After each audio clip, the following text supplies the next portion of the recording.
Bersihkan hati kita. Nombor satu, kita bertaubat kepada Allah. Taubat itu membersihkan dosa. Bila hati bersih daripada dosa, maka datanglah kekuatan melaksanakan ibadah. Kita tak taubat, dosa tu dia macam dawai, dia lilit kita. Bila dia lilit kita, kita jadi berat. Itu kata ulama, inna siqataz zunubi tamna'u min khifatil ibadah. Sesungguhnya belitan dawai dosa itu pada tubuh kamu menyebabkan tidak ringan melakukan ibadah. Bersih dulu, bersih.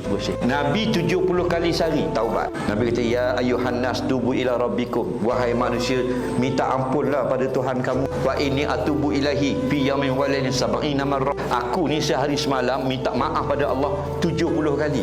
Mulai sekarang amalkan. Bangun tidur 10 kali. Lepas sembahyang subuh 10. Sampai ke isyak 60 kali. Nak tidur 10 kali lagi. 70 kali sehari minta ampun pada Allah. Minta ampun. Allah ni tak heran kita banyak dosa. Dia hairan kenapa tak mau minta maaf. Sedangkan dia ni Ghafurur Rahim.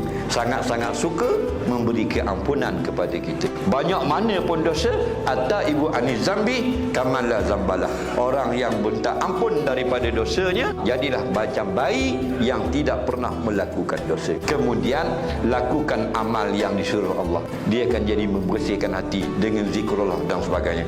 Banyakkan selawat, banyakkan istighfar, baca Quran pada waktu malam. Ingat, satu huruf membaca Quran 10 Allah bayar. Man qara'a harfan min kitabillah falahul hasanah. Siapa baca Quran satu huruf, Allah bagi satu pahala. Al hasanah bi asyri amsalihha. Satu pahala ganda 10 kali.